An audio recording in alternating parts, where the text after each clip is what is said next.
ஆண்டவர் எதை கற்றுக் கொடுத்தார் என்றால், தாமதமின்றி கிறிஸ்துவை தேவனுடைய குமாரன் என்று ஆலயங்களிலே பிரசங்கித்தான் என்று வேதத்தில் வாசிக்கிறோம்.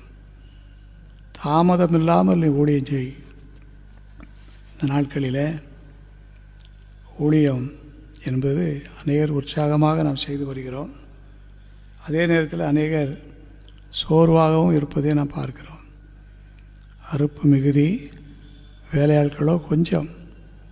அறுப்புக்கு தகுந்த அளவுக்கு வேலையாட்கள் கிடைப்பதற்கு நாம் ஜெபம் பண்ணி தேசம் முழுவதும் ஊழியர்களை கர்த்தர் எழுப்புவதற்காக நாம் ஜெபிக்க வேண்டும். பவுல் என்னிடத்தில் கற்றுக்கொள்ளுங்கள் என்ற ஆண்டோடைய வார்த்தையின்படி ஆண்டோடத்திலே போய் கற்றுக்கொண்டார். கற்றுக்கொண்டபடியினாலே தேவ சித்தத்தை அறிந்து கொள்ள முடிந்தது. இரண்டாவதாக பரிசுத்த ஆவியினாலே நிரப்பப்பட்ட அனுபவத்தை பெற்றுக்கொண்டார். நிறைவாக மூன்றாவது காரியம், தாமதமின்றி கிறிஸ்து இயேசுவை நீ பிரசங்கம் பண்ணு என்று சொல்லி ஊழியத்திற்காக அழைக்கிறார். நாட்களிலே நாம் எல்லாரும் ஊழியம் செய்ய வேண்டும் என்று ஆண்டவர் விரும்புகிறார். ஆண்டவரை விசுவாசிக்கிற அத்தனை பேரும் ஊழியக்காரங்க தான்.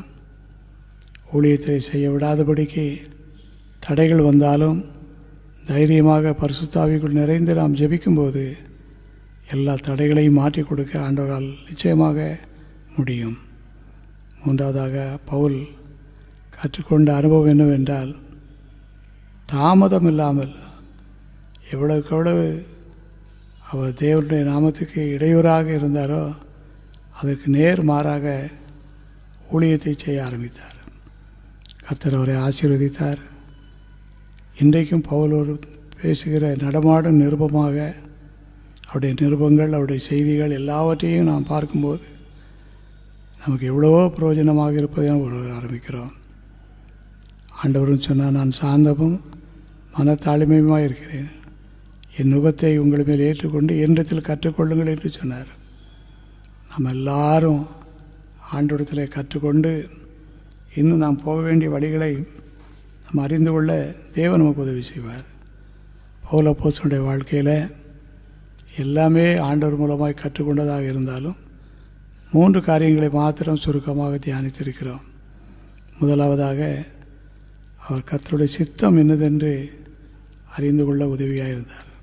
நான் என்ன செய்ய சித்தமாக இருக்கிறீர் என்று சொல்லி அவர் ஜெபிக்கும்போது அவர் செய்ய வேண்டிய காரியத்தை ஆண்டவருக்கு உணர்த்தி சரியான பாதையில் நடத்தினார். இரண்டாவதாக, ஆண்டவரிடத்தில் அவர் கற்றுக்கொண்ட